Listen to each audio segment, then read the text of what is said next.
was an education reporter, and I was writing mostly for the New York Times, and I was on and off college campuses all the time.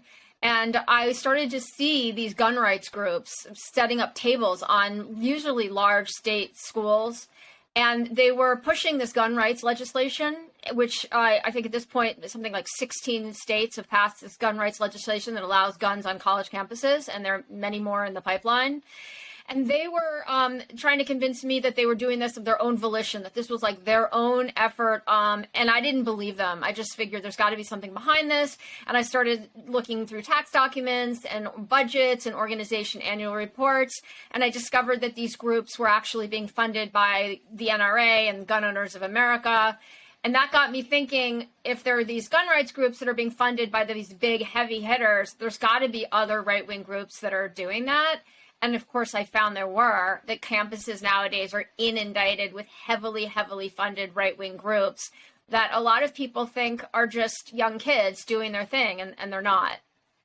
Yeah, that's one of the functions that your book performed for me, because I think I had a passing awareness of at least two of the people that you profile heavily, Charlie Kirk and Candace Owens, who, wind up on social media feeds of mine somehow. I see their names or see them mentioned in the press or whatever. There's also Cliff Maloney. We're going to talk about all of these people and the organizations that they represent or have worked with in the past. But I didn't understand how all of the puzzle pieces fit together. And it makes a lot of the political machinery, especially, the right-wing political machinery from the top down, make more sense to me. Can you talk about how you landed on, I guess we just start with Charlie Kirk, because I think he's probably, the most prominent figure in the media universe.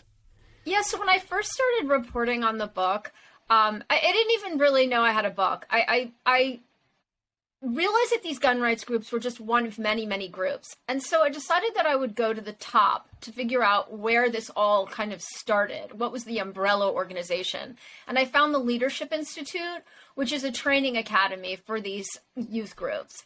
And once I spent some time with the Leadership Institute, I began to sort of plug into different groups: Young Americans for Liberty, Young Americans for Freedom, Campus Carry groups, which are these pro-gun groups, libertarian groups, and Turning Point USA. And so once I found that all these other groups were there, and I literally found them through the kids. I would sit in these Leadership Institute classes, and in the breaks while we were eating sandwiches or pizza, I would ask them about this was their interest and how else did they express this interest. And they would tell me about their groups. And I was interested, and that was appealing to them. And so they invited me to come to some of their conferences. And then I went to their conferences, and that's how I ended up discovering that Charlie Kirk was a powerful player in this whole arena. And of course, for those who don't know him, he runs Turning Point USA, and he founded it in 2012. And it's now, I think they made, $50 million last year to give out and to do their stuff. Okay, so let's go to the Leadership Institute, because I think in terms of the way that your book is structured, the Leadership Institute isn't mentioned until further into the book. But really, it's kind of ground zero for all this stuff. Yeah. And there's a character, a gentleman named Morton Blackwell, who founded it. And can you explain to my listeners who he is a little bit? Yeah, I'd love to.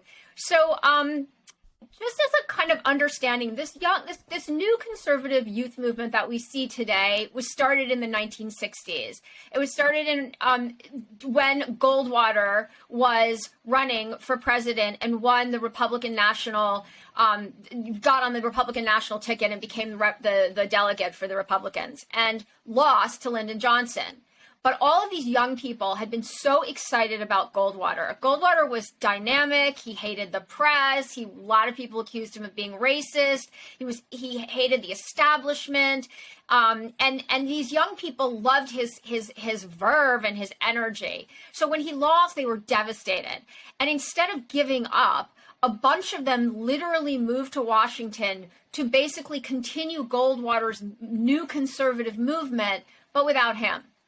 And they started different organizations. And these people that that did this are pretty well known for people who study the right wing. Paul Weyrich is one of them, who was a Christian who started a bunch of different organizations, and Morton Blackwell was also one of them. And so each one of them kind of took a different angle, like, I'm going to do this, you're going to do this.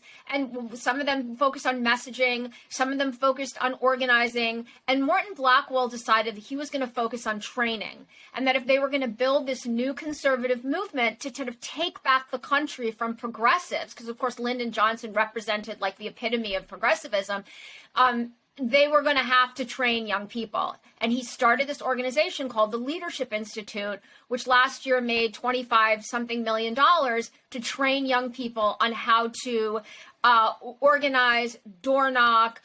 Nowadays it's social media, run for school board, fundraise, anything that has to do with Republican politicking, you can learn at the Leadership Institute. And thousands of kids go through the Leadership Institute every year. And I would be hard pressed to find a conservative or a powerful Republican today who did not go through the Leadership Institute.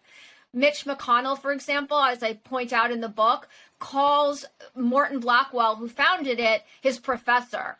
Tucker Carlson. Wait. I want to say, we should say Mitch McConnell was part of the inaugural graduating class of the Leadership Institute. Yes, part of the inaugural graduating class. He was one of the first. But then people nowadays that we know a lot about, Tucker Carlson, Laura Ingraham, Dinesh D'Souza. I mean, just about anybody that is a powerful figure has gone through this training and considers Morton Blackwell to be a very important mentor. And so you went to the Leadership Institute? Yeah. Like as a reporter, or were you undercover? I went as a reporter. I never did any of this undercover. And I think that's an important thing. People always ask me, like, first of all, they go, thank you so much for doing this. I didn't want to do this, but I wanted to know what was going on in this part of the world. But then people ask me, well, how did you get them to how did you convince them? So once I understood that there were a lot of these groups, and I figured out that the Leadership Institute was training a lot of their members, I started a letter campaign. I started emailing, calling the Leadership Institute and saying, I'm a journalist. I am interested. I come from the liberal bubble. I voted for Bernie Sanders. And then Hillary Clinton in the general. And in 2016, I'm fascinated by what you do and how you organize young people. I want to come and I want to see this in action. So you were transparent about your politics. Transparent. But crickets. No, I wrote again. I called. Had a conversation eventually with somebody at the Leadership Institute. Well, think about it. Had another conversation. And I was genuinely interested, and I was genuinely impressed and fascinated by what they were doing. And I made that very clear. And I think ultimately that was flattering to them. And so they let me in. And they invited me to a weekend, a 48-hour training, sort of the 101 that they require everybody to do if they want to continue taking classes there. And so they invited me to that, and I did it. Okay, so let's paint a picture for my listeners. What is it like to walk into the 101 boot camp at the Leadership Institute, where they're kind of teaching the next generation of conservative activists how to do it? What does it look like? What does it feel like? What do they teach you? Mm-hmm. So you go into this, it's in the outskirts of DC, and you go into this building, and there's a marble lobby, and you go upstairs, and on one floor there's a bust of Ronald Reagan. And and on another floor there are photos of every single prominent person that has gone through the program. So you see all these senators and all these representatives, and you see that. You see Tucker Carlson, you see Laura Ingraham, you see Mike Pence, and so you see that. And then there are these classrooms, and they look a little bit like conference rooms. That's kind of what they are. And I walked into one, and it was packed. And the kids are dressed in conservative wear. Some of them are kind of dorky homeschoolers, and they look like they're wearing handmade clothes, and other ones look like sort of preppy Tucker Carlson wannabes, and they're sort of, wearing their suits and ties, but everybody's kind of dressed pretty nicely. And it's a Saturday morning. In, I think it was June. And this area, the interns are starting to populate DC, and so all these interns are getting their hair done and going out for brunch and getting ready to go party that night. And here are 100 young people getting ready to be like taught the nuts and bolts of organizing. So it's an intense group of kids, and there are tons of them because they fill these rooms up all the time. I sat down and they started the program.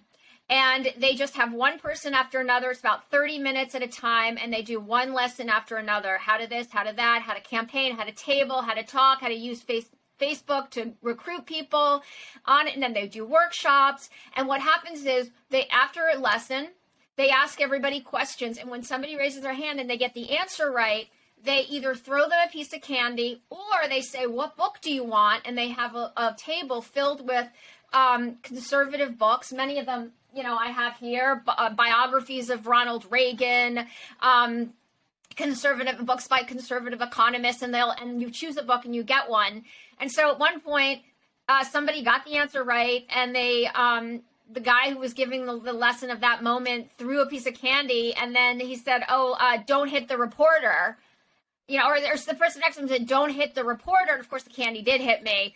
But it was like a weird moment for me in understanding how much kind of like disdain they had for me on some level, even though they were sort of happy I was there. Yeah, it is a strange relationship between, like, they clearly, like, figures like Charlie and Cliff and Candace love to have media attention, and yet, have sort of adopted this attitude that is predominates in conservative circles nowadays with this deep mistrust of the media.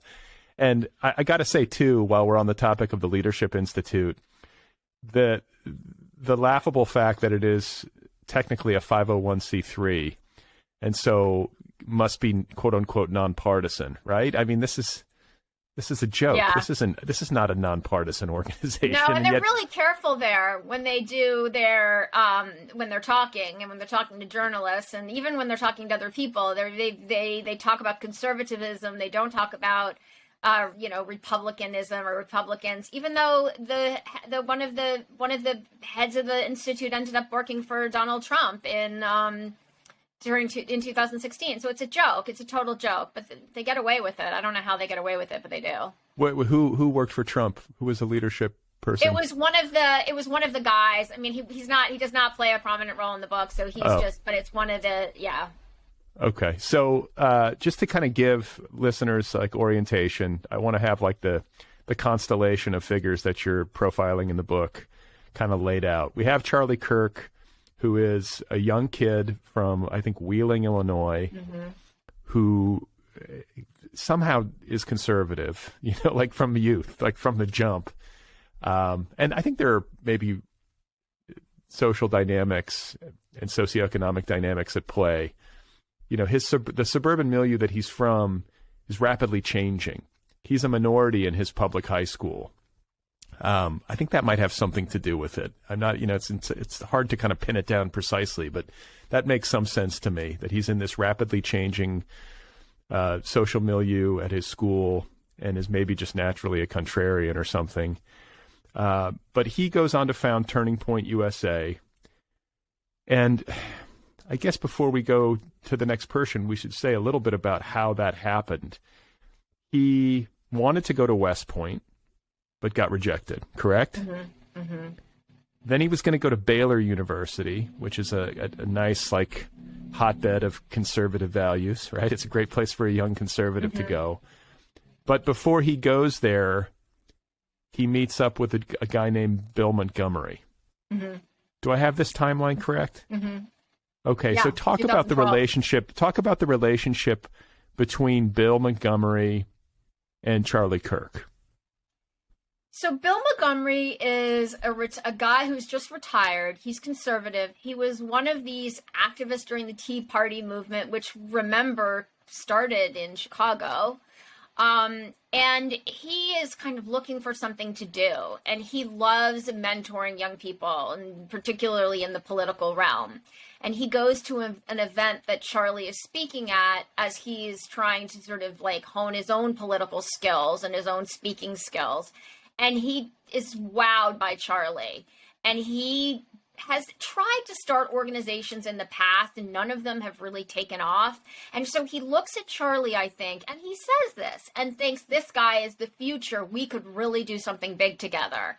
And he partners with him, and he basically drives Charlie around the suburban Chicago suburbs for months, getting him gigs where he stands up on stages or in front of audiences at these hotels and talks to them about why they should support young conservatives and help him to grow this movement of young conservatives. And Charlie decides not to go to college. And he decides not to go to college because he gets so excited about this, and that this actually starts to sort of work. The thing that's like really important about the relationship that Bill Montgomery has with Charlie is one of the reasons I ended up writing the book, because it's a very typical kind of relationship that conservatives have, where younger people are mentored in a very, very tight-knit way with elders. You don't see this that much with Democrats. You see something that's a lot less formalized, and often you see kind of hostilities and mistrust and distrust. But there is this, it's a tradition, and it's a kind of cultural, it's just a cultural ethos of having young people being really guided by older politicos in the movement. So this brings us to Cliff Maloney, who for a time ran what's called the Young Americans for Liberty, which is another one of these organizations that appears on college campuses all over the place, and which is quietly funded by the Koch brothers, correct? Yeah, and a lot of other libertarian organizations and or wealthy corporatists. Okay, and so Cliff Maloney is a working class guy from Philadelphia.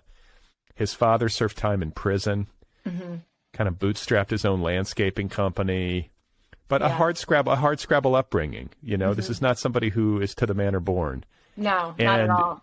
Wound up becoming at a very young age the head of Young Americans for Liberty, and again at a very young age became very activated by conservative politics. Can you just draw a little bit for my listeners his biography? Yeah, and he's it's funny because when I talk about the book, people want to hear about Charlie, they want to hear about Candace, and people are not as interested in Cliff, even though, and I think it's just because they don't know him, but Cliff was really, to me, the most fascinating person in this entire situation.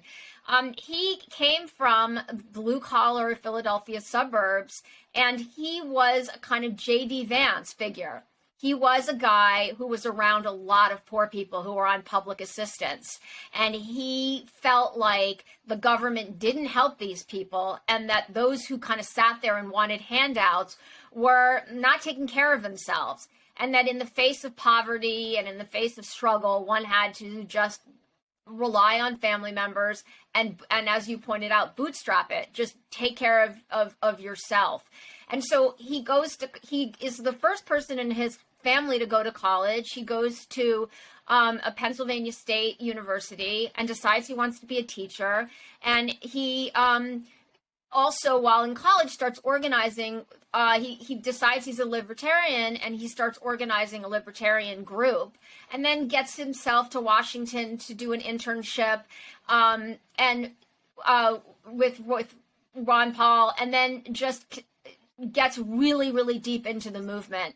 He's okay. So wait, I need to interrupt you. I need to interrupt you just because he interns for Ron Paul Sr. Yeah. Who is, in the context of American libertarianism, like the Godfather. Like he's the Godfather. He's like, yeah, and he, yes, and just to back up a little bit, Cliff is president of his university. And he's on one of these Penn State campuses, and Johnstown is where it is. And he is like a fabulous politician. And I write about this in the book, how he maneuvers his win and how he gets people behind him and how he's just like, he clearly loves it. He loves it. And he is good at it.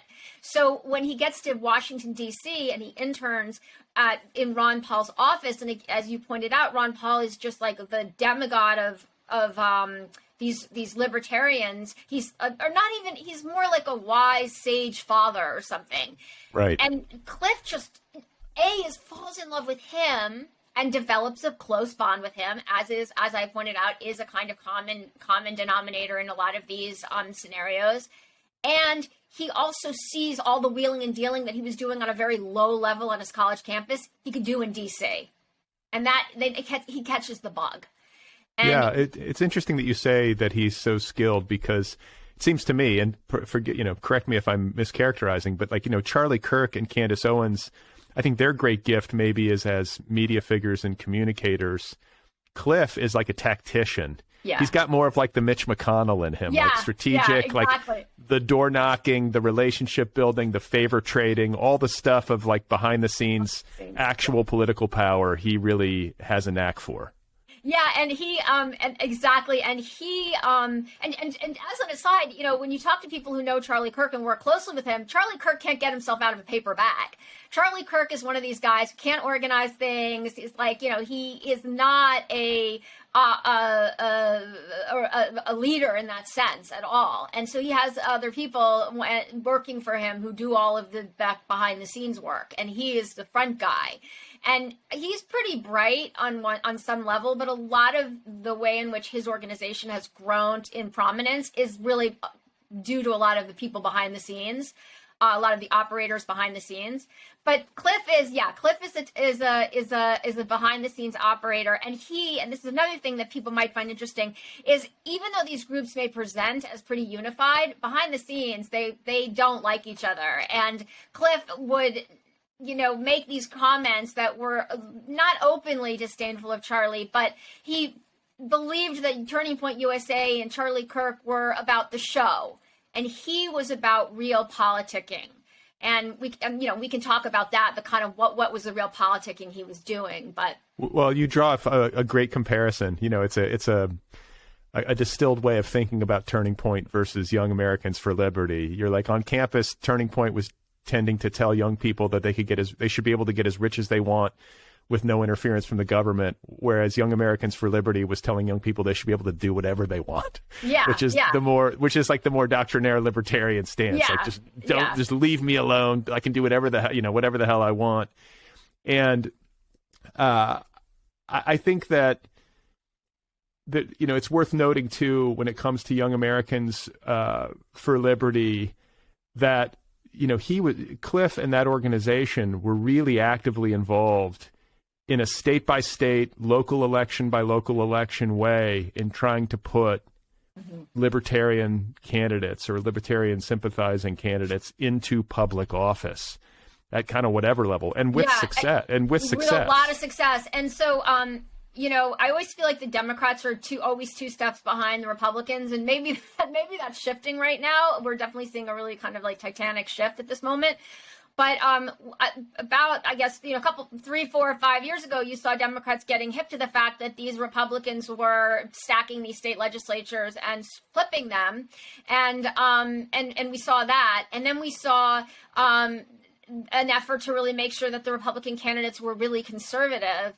And now, as Democrats are trying to just get their folks in there, the Republicans have gone even more extreme. And so Cliff Maloney and the Young Americans for Liberty is part of an effort to turn every conservative in these state legislatures every Republican into serious libertarians who want to cut state budgets, like just no minuscule budgets. And so it's that's kind of like the Grover Norquist, like drown the baby in the bathtub analogy for how he wants to basically murder the government or whatever. Yeah. And their job is to get in there and then just sort of terrorize the other conservatives and the other Republicans with threats, so that they too will start to follow these small budgets and minuscule social safety networks and social safety nets and whatnot. with the idea that the bigger that they get, then the more power they have, and then they sort of take over. Okay, so before they were doing that and so Cliff's Young Americans for Liberty and Cliff's group were choosing candidates and going out in various states and door knocking for these candidates and producing literature for these candidates and essentially like deciding who they wanted to get into the state legislature. And in some cases, it's somewhat in 2016, and then in 2018 they were really successful. So before we move on to Candace, I want to talk about Mobilize the Message, which is another branch of Cliff's, I guess business enterprises or his conservative dealings. He started a for-profit company of which he is still the CEO, called Mobilize the Message, which goes out and activates on behalf of candidates who hire this company. Yeah, because he's so good. Because what he did with Young Americans for Liberty was create an entire door knocking, a kind of a staff. He could staff up really quickly with door knockers, train them how to door knock, and then send them out there. And so now he did that for this nonprofit, Young Americans for Liberty, that he led. And then he also started this nonprofit where he could do it for people like Marjorie Taylor Greene, who he worked for. And the thing that I think is important, the distinction to make here is that, and this is something I saw, was that if you're a Democrat and you start making a lot of money on the side, when you're in the political realm and you start making a lot of money on the side, that's really frowned upon. When you're a young conservative and you figure out ways to make money on the side, even ways that can seem pretty unethical or very borderline, they love it because it shows you to be industrious and it shows you to be entrepreneurial, and it's a point of pride. Wait, but you mean on the right, but not on the left? On the right. Yeah. So on the left, it's seen as nefarious, and it's seen as people they frown upon that, and on the right, it's the donors are looking at him and they're saying, "Oh, look at Cliff. Look at him cashing in. That's really smart." Yeah, right. So Candace Owens, I always want to say Candace Parker, but it's Candace Owens. She meets Charlie Kirk, of course, in Palm Spring or in what's it called? Palm Beach, Florida, at the Breakers in 2017 at something called Restoration Weekend. Can you? What is Restoration Weekend? So Restoration Weekend is one of the big events. So I mean, these guys have events all the time. These folks, the conservative movement is basically a movement of people who go from one conference to the next, and gather, party, eat, drink, talk politics. They're like, a lot of these donors are just kind of political hobbyists. So this is how they spend their time, right? They don't have, a lot of them are independently wealthy, or they have these companies that they don't have to do a lot of work for. So this is what they do in their spare time. Of course, protecting their own interests, but pretending that they're doing this for the better of the country. But anyway, so Restoration Weekend is like one of these events that all the donors go to, and they stay at the Breakers and they eat really good food and they listen to speakers who spout, crazy conservative doctrine that turns them on. And then these newbies kind of filter in and out and they discover new blood. And so this is where Charlie meets Candace, because Charlie has been introduced to the Restoration this weekend by one of his big donors who brings him along. She's so excited to show him off. She's bringing him around. And in the beginning, people who met him thought, like, why is she so excited about this guy? And then, of course, they start to hear him speak and they too get excited and they're bringing him, showing him around. But the year that Charlie meets Candace, he's now kind of established, and Candace is the one who arrives on the scene, and everyone goes, ooh, look at her. Well, she's a young African-American woman, originally from Connecticut? Mm-hmm. And what is her, can you give a kind of a thumbnail of her background? Yeah, I mean, she comes from a really very poor family in Stamford, Connecticut, which is a kind of rough and tumble place, the downtown. And she has, but in I guess around 8 or 9, she moves in with her grandparents, and her grandfather owns a dry cleaner. He's very religious, and they raise her in a I think predominantly white, very modest neighborhood. And she, that's how she grows up. So he's a Democrat, but he's very religious, her grandfather, who's an very important figure in her life. So she has that sort of traditional conservatism that you often see in the Black community, but her parents are Democrats. And she has a kind of monumental incident that happens to her in high school. She receives a phone call one day, and several young men scream these really horrible racial epithets at her. And she ends up telling somebody at the school that this happened, and they do an investigation and they find out who the kids are, and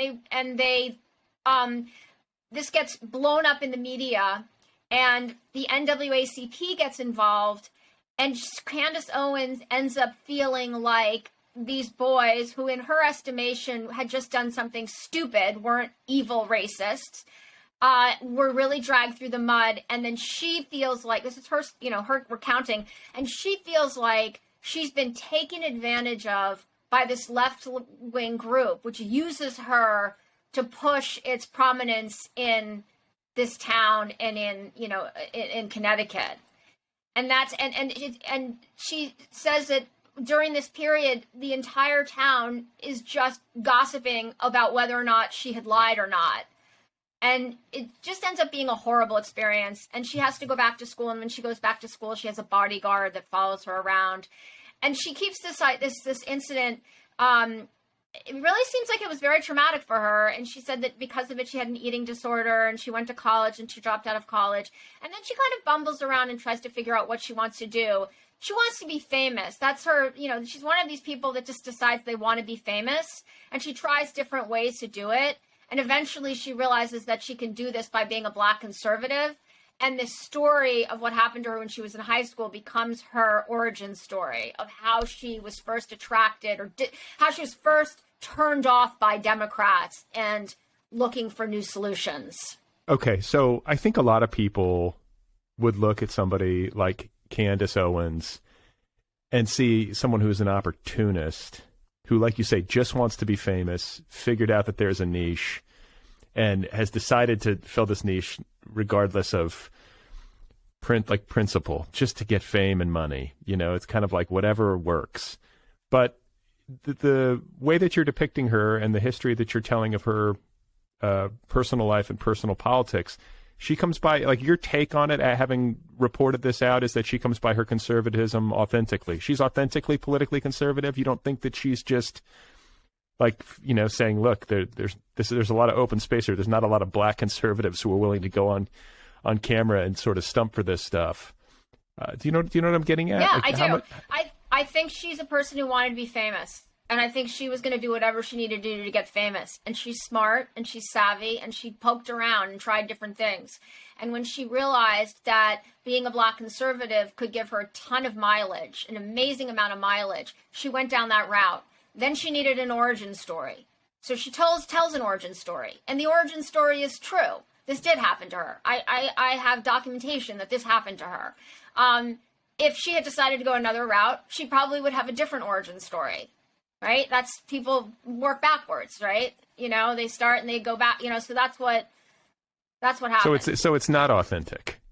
I mean, it's authentic in the sense that, like, I think that she felt really let down by the NAACP. And I think that when you see what happened, I could see how a young woman would feel really taken advantage of by them. So I think that's a true thing. Now, does that end up making you a conservative? Well, it might if you are Candace Owens.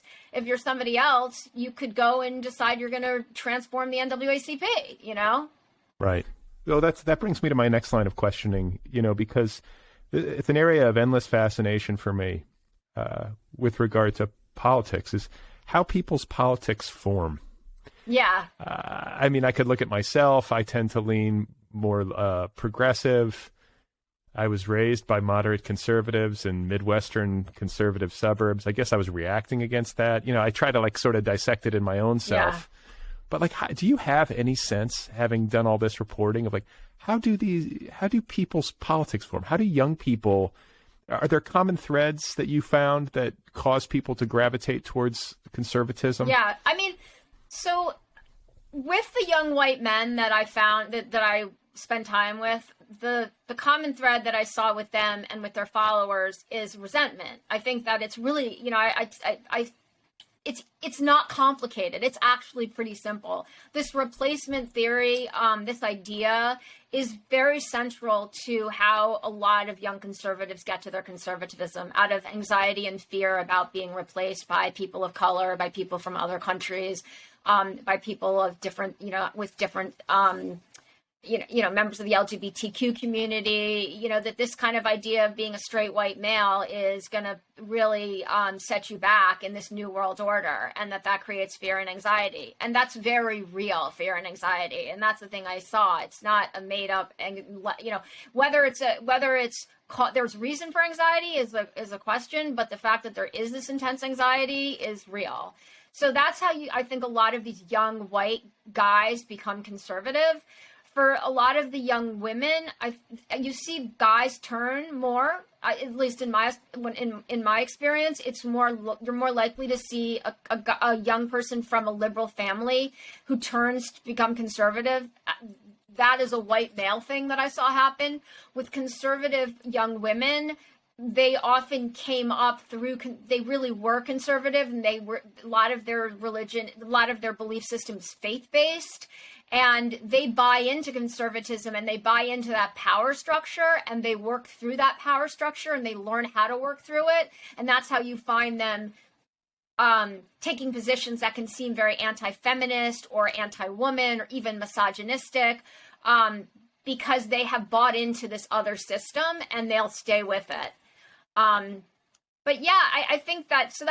I think the switchers tend to be white males, and young women, I think, are more likely to come up through to sort of follow their family politics. Okay. And a lot of homeschooled kids too. Yeah, a lot of homeschool kids. That's a common thread.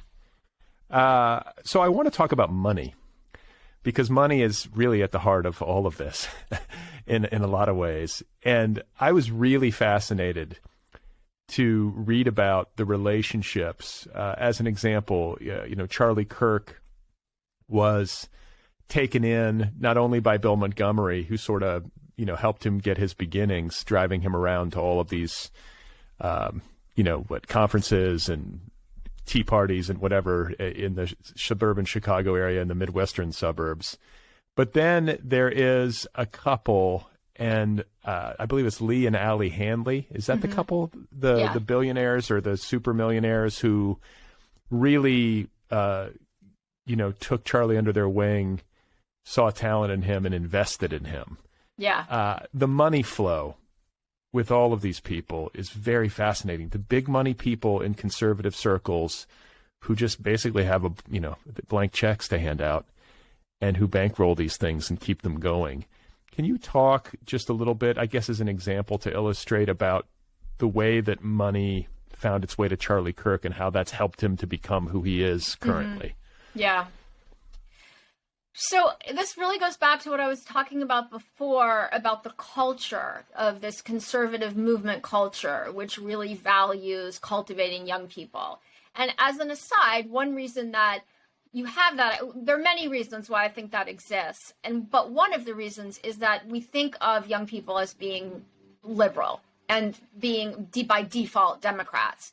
So people like the Handleys are looking at, or the Bradleys, or any number of these big donors that gave to Charlie and continue to give to Charlie. They're always concerned about young people already being liberal and then arriving on these college campuses and getting even more liberal through these crazy nut job lefty radicals, right? And when you are a young conservative and you are trying to get money, you often play up, you make it a central part of your ask to create fear and anxiety in older donors about what is going on college campuses. So that's one key thing that there, and I had donors tell me this outright. They said the donor movement among young Republicans, young conservatives, is the structure is based around a culture war industry, literally an industry of creating this kind of anxiety online in these conservative newspapers, through conversations, but just to create this constant sense that these college campuses are completely out of control. Now, there is some intolerance on college campuses, and that's a whole other conversation, but the level to which these people think it exists, and even the level to which a lot of us are led to believe it exists, is not true.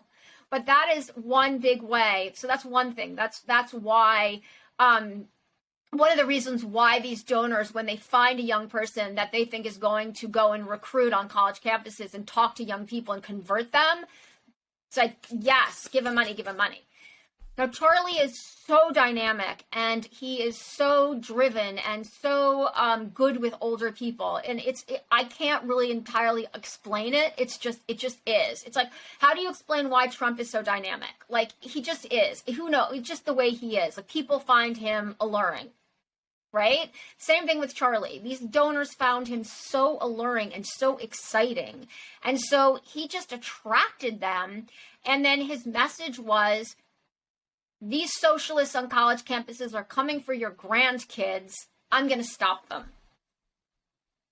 And that's a pretty good pitch. They opened their wallets and they were like, Well, Charlie has chutzpah. Charlie has chutzpah. He approaches, you're going to have to help me with the storyline, but he approaches some big money donor, I want to say at the Republican National Convention. Yeah, Foster Freeze. Yeah. Foster Freeze. Okay, yeah, Foster Freeze was another one of his. Yeah, 2012, he and Bill Montgomery decide to get on a plane and go to the Republican National Convention, which is in Florida. And they had no idea that you needed tickets in advance. That was how kind of hapless and off the cuff this was. And they arrive and they realize that they need to get in, and they convince somebody who's leaving to give them their ticket, and they get in. And while they were on the plane, Charlie was reviewing the 10, 15 wealthiest Republican donors and looking at pictures of them and trying to remember what they looked like and what their names were, and then hit the floor at the Republican National Convention looking for these people, and found Foster Freeze, who's a very generous donor, multimillionaire, and finds him and corners him in a stairwell and gives him his 3-minute pitch.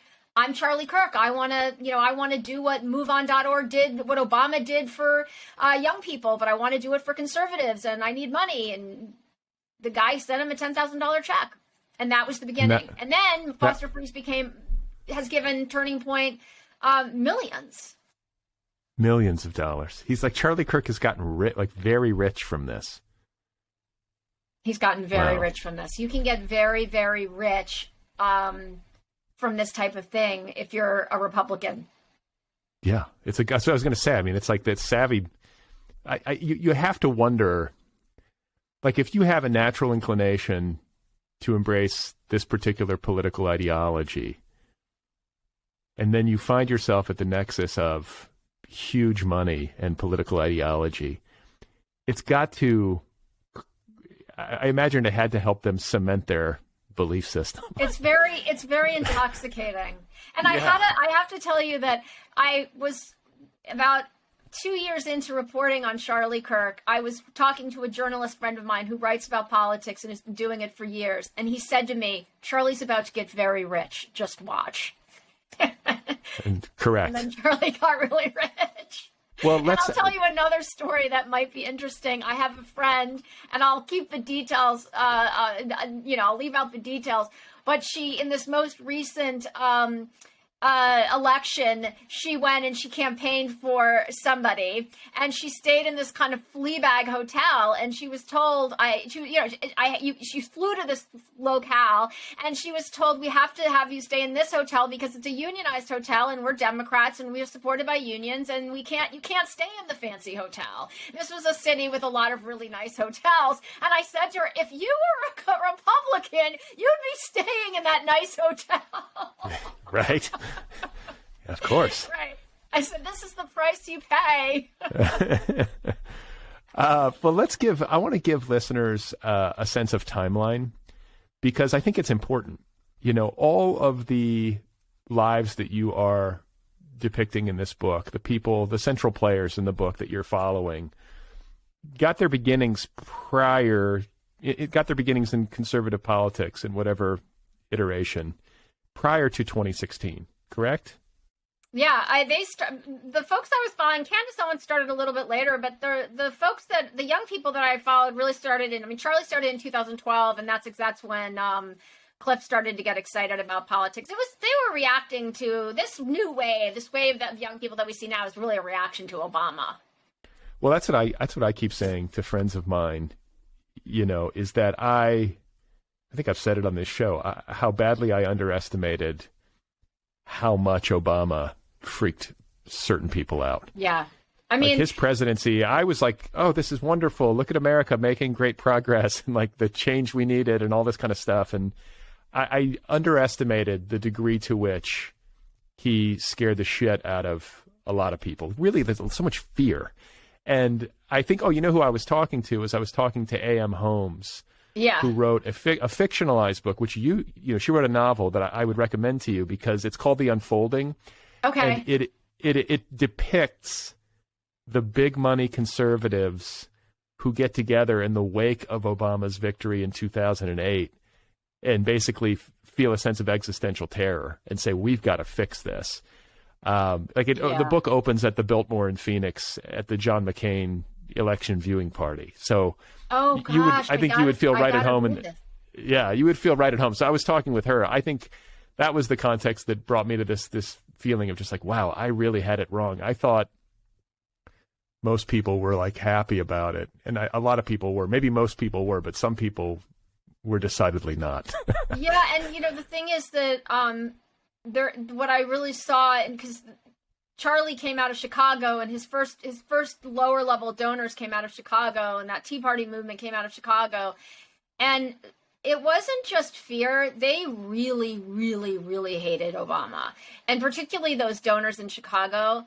And I think that what they hated about him and what other Republicans hated about him, these power players, these power brokers, they hated that this guy was so confident and so smart and so,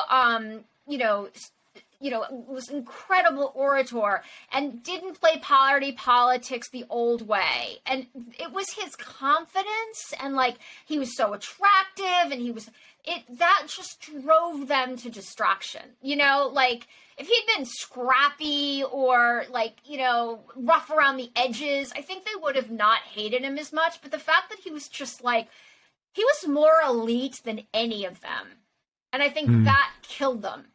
Yeah. Well, no, it's funny you say Charlie. You mentioned that Charlie, for as much as he openly loathes Obama, also in a way has a lot of reverence for his political acumen. He did. He does. Yeah. It's hard to, as a casual observer, but as somebody who really likes to follow politics, it's hard to look at the field and see anybody who is a more naturally gifted politician in our time than Barack Obama, whatever your political persuasion, right? As a pure performer on the political stage, the guy is peerless. And I think he's sadly he and Trump are really kind of fabulous foils because both of them really lock into something very fundamental about this country, and they really lock into core emotions that Americans have. And Obama locks into our sort of better self, our better, our highest aspirations for who we are and what we can become. And Trump locks in just as powerfully to the basest, most grotesque inclinations of this country. Yeah, I agree. And I think it reminds me of something David Axelrod, the Obama campaign chief, once said about presidential politics and how when the pendulum swings, we tend to get a president who is like the mirror image or the antithesis of the president who preceded him or her. Yeah. And if you think about Obama and Trump in that succession, that's pretty accurate. And then if you think about Trump to Biden in some ways, that's pretty accurate. Thinking it's really true. So, I was just going to say, if let's say Biden wins a second term, assuming he runs and goes on to win, the next president you would think would be a next gen youthful president of some stripe, right? I mean, I don't know. If you're going to use that to predict, it would probably be the case. But please, if you had something else to say along these lines, I kind of interrupted you. No. I mean, it's really an interesting thing to think about. And I've thought so much about the way that the Biden folks played that election and that race and how he was off the map. And he was, I remember getting kind of frustrated with him. He's in his basement. I thought that's a terrible visual. But they stuck with it. And one thing I think Axelrod or one of these other Democratic, advisors had once said, or I think believes, is that you got to stick with a plan. Like once you have a plan, you got to stick with it. And when he was talking about the Obama campaign, and if you switch midway, you just lose it. And they stuck with this idea that he was going to be the low key candidate, and it worked. He was a foil, and voters went, okay, I'd just much prefer that than this guy who is all over the place and chaotic and scaring the hell out of everyone. Yeah, I mean, by kind of laying low, they made the election a referendum on Trump. I mean, right? That's kind of that's kind of what you wanted, to have him out there sort of hoisting himself up. But so I'm curious. And Carrie Hobbs, by the way, in Arizona, anyone who's paying attention to Arizona, Carrie Hobbs basically did the same thing with Carrie Lake. Yeah, Katie Hobbs, you mean? Katie Hobbs is basically, she wouldn't debate her. Right. She isn't the most impressive candidate, really is not. And she just let Carrie Lake scare the heck out of voters and just let her do her thing. Yeah, and people said, not that. Yep. There was a lot of hand wringing over Katie Hobbs declining to debate Carrie Lake. But what I like, the take that I read somewhere that I found persuasive is that she basically said, like, how do you have a good faith debate with somebody who is operating so clearly in bad faith? Like if you've got somebody who's got no fidelity to facts and the truth and who's one of these election denying people, what's the point? And she essentially rolled the dice on the fact that she was treating Arizona voters like an adult. Like, okay, it's her or it's me. Make your call. If you want that, vote for her. Yeah. And she won. And she won. Thank goodness, because I feel like it seems to me that Carrie Lake is going to be Donald Trump's running mate. That feels like what's happening to me. I could be wrong. Maybe the fact that she lost the governorship has hurt her chances, but she's a reality television star. She's he recognizes that, and she's got the camera filters down. She's got that whole thing down. So, but I want to talk to you about your own politics and just the mechanics of being a reporter on the ground, covering people with whom you disagree and might even find offensive, or like, how did you manage the emotional content of that part of it? Did it ever intrude, or were you able to sort of compartmentalize? Well, when I first started reporting on these young people, I was really impressed with their organizing acumen. So I went in with a kind of agnostic sense of the process, not the politics. And that's what I talked to them about. And I was always very honest. I never lied to them about my own politics. And I think that was actually one of the reasons why they let me in so deeply, because they trusted me. I was trustworthy, even though they're proven not to be. But once I got go, and so I would go to these, like I would stick to process. And when and I remember doing a tour with Tyler Bauer, who's like actually was a big proponent of Carrie Lake's and one of the people that pushed her out there so much. But I did toured his headquarters, the Turning Point USA headquarters, for hours and hours and hours, and was fascinated by him and by his energy and his ambition and his drive. And I just kept it agnostic.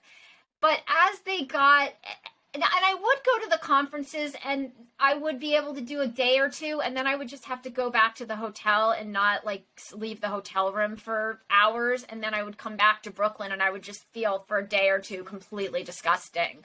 But when I was in it, I could keep it going. But I will say that once after the after the 2018 and, I'm sorry, I'm getting all my after 2020 and the election denying and then the insurrection, these folks they just jumped the shark, and they went from having views I really didn't agree with and being a little bit more harsher about them to just being completely insane and hostile and scary. And that was when I couldn't really hold back anymore.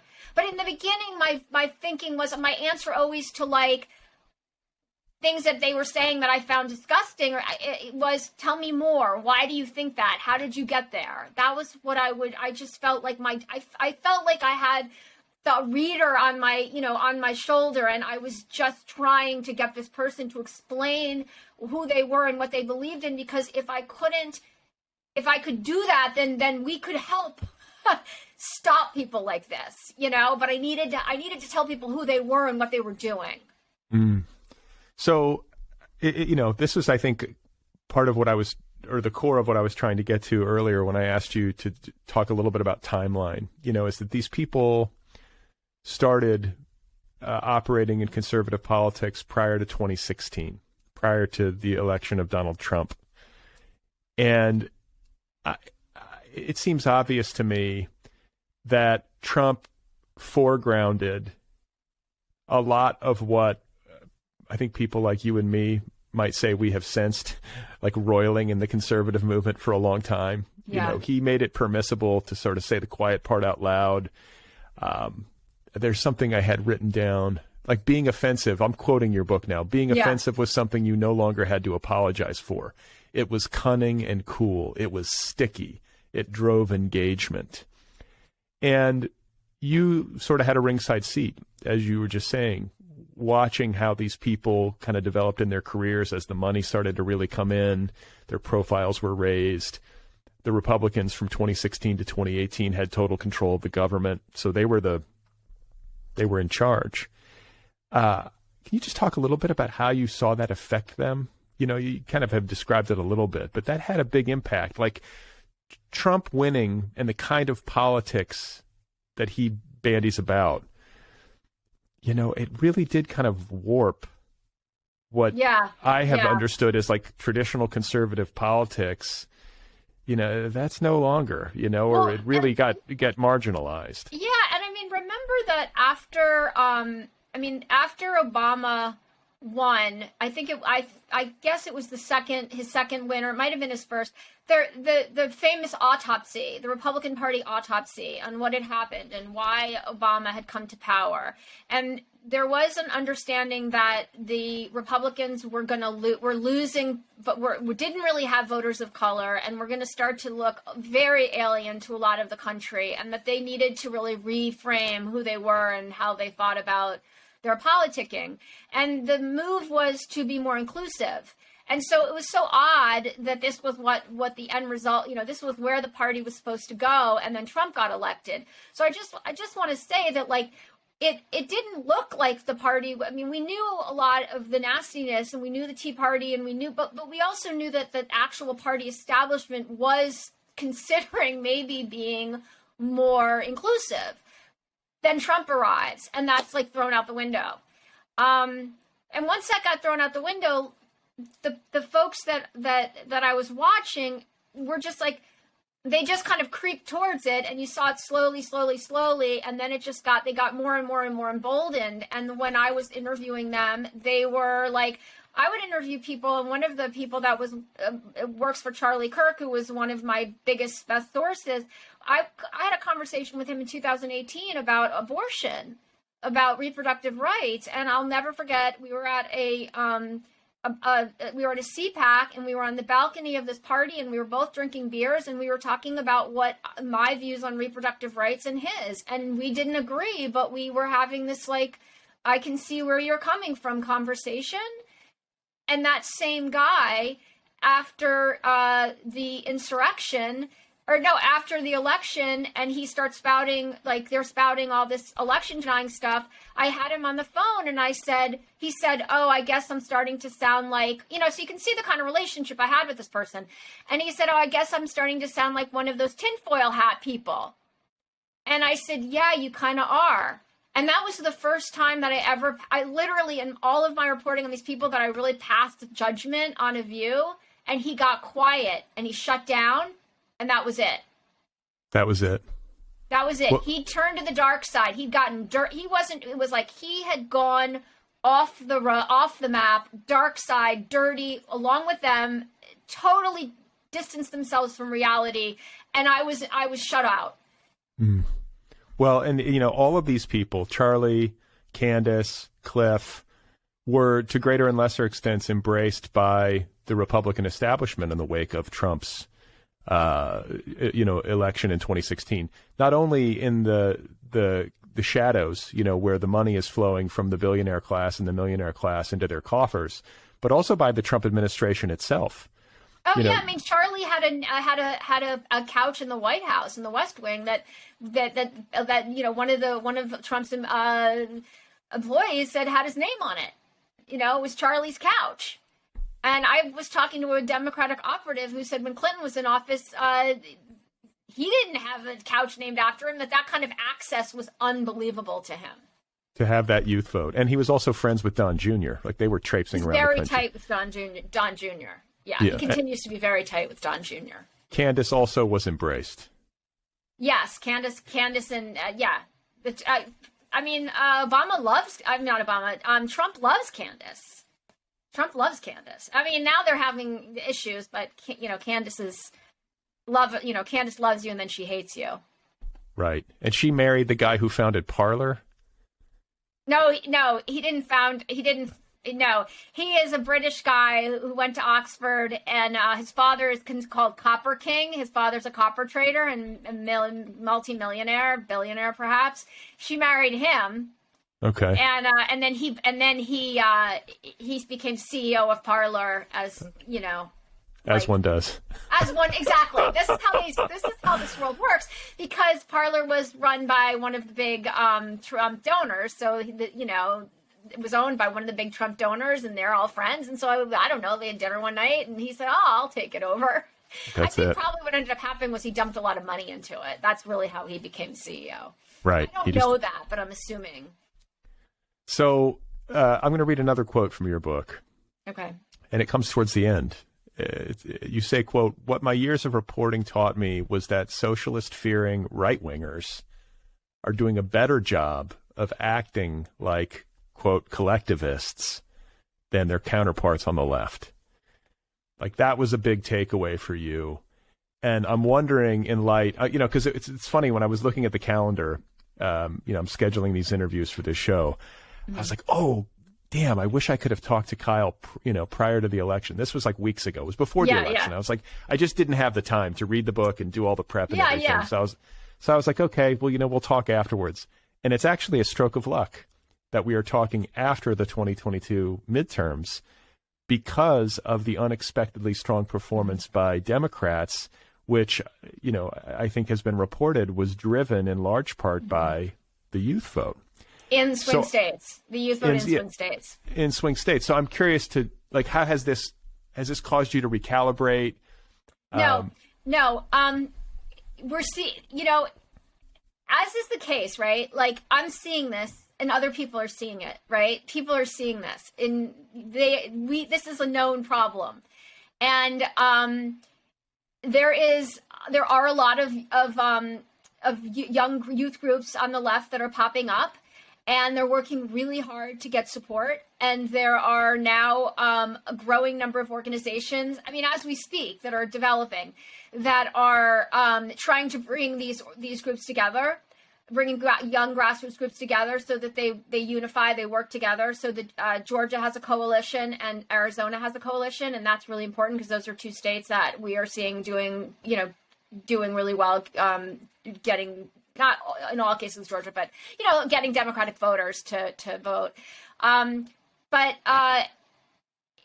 there's a movement underfoot, and so this, for people who are doing this kind of work of trying to get money for these grassroots groups and to get elders to really think of them as part of the ecosystem, this is such a good thing, because it shows that you do have to invest. And when you do invest, they come out for you. Well, there's, what's his name? Tom Steyer is one of the bigger money guys on the left. He's kind of functioning in a way not dissimilar to the Palm Beach billionaires on the right. He's funding. Exactly. What is it called? Next Gen or Next Gen, and it's a great organization. And it's funny that you said that because I really want to meet him.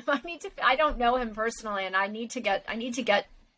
really want to talk to him, but yeah. So I'm really hopeful. I'm really excited about this. This understanding that young voters can bring it home for the party, and also this is the thing that I didn't quite, that's been relatively new, and that I think I wouldn't have seen it while I was doing my reporting because Biden wasn't even president yet, but Biden has really, for all of his old ageness, and he was very connected to young voters. I mean, think about it, right? Supports legalizing marijuana, student debt, environment. He's heard them. He's listened to them. He's pushed their agenda, and he's talked to them. He speaks to them. He will give speeches where he will talk to young people. Yeah. And I think we may have underestimated how much he actually has delivered for young people, and they know it.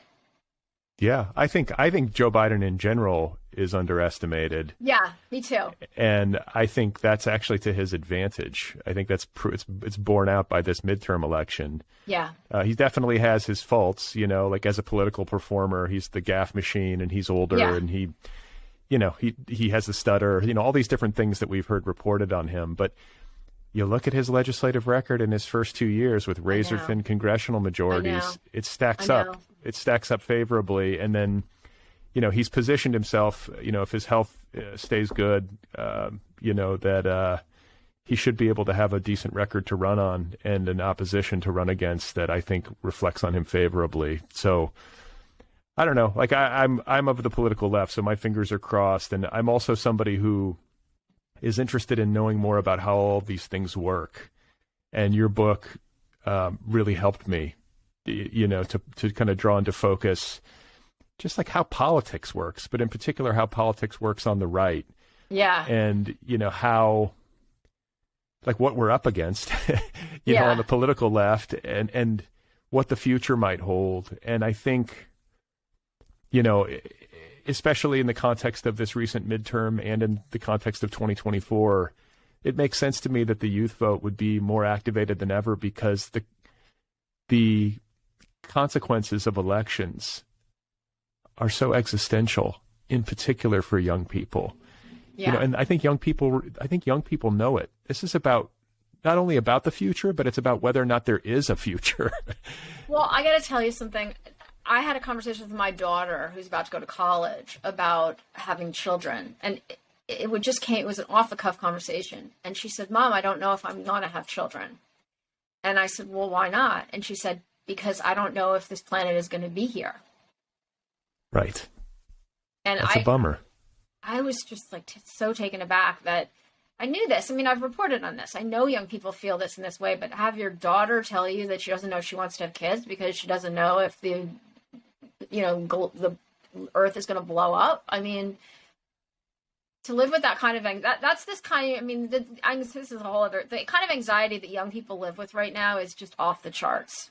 That's fair. Yeah. And I think it's fueling them and driving them to it's fueling them to maybe take the lead. We need them to lead, because I think that that's probably my deepest frustration with older generations, who don't see it, who don't see the threat or don't care about it.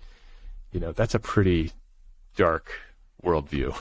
Yeah. And so I'm hopeful that the young people can lead us out of the darkness, or help to lead us out of the darkness. And the last thing I'm going to ask, just for fun.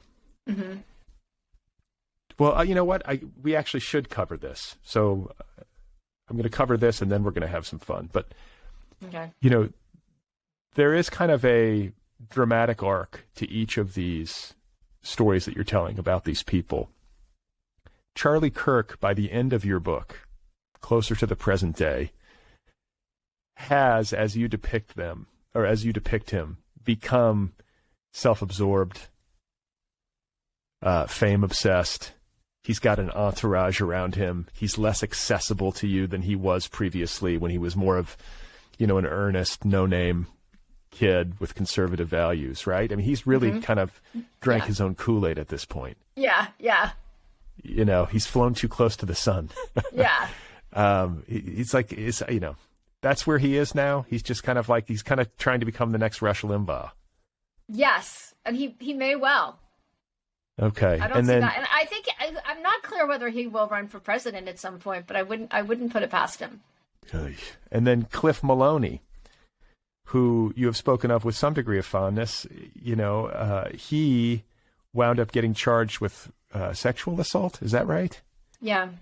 So he's got a sexual assault case from college that's that he's been charged. He's waiting for trial at this point, and then he had a slew of allegations against him when he was running Young Americans for Liberty, and he eventually left. And that happened while in the midst of my following his organization. And I have to be honest with you, and this was an interesting thing for me to learn about folks who are accused of sexual assault. I had no idea this was going on. And I write about how he kept me, when I was with him, always with a public relations person, and always, we talked a lot and stuff, but he was very careful about what I saw. And I didn't quite, I chalked it up to just being controlling. And then, of course, after I learned all of these allegations, I just couldn't help wonder if he just wanted to make sure that I didn't hear them from the young women before they landed on Facebook.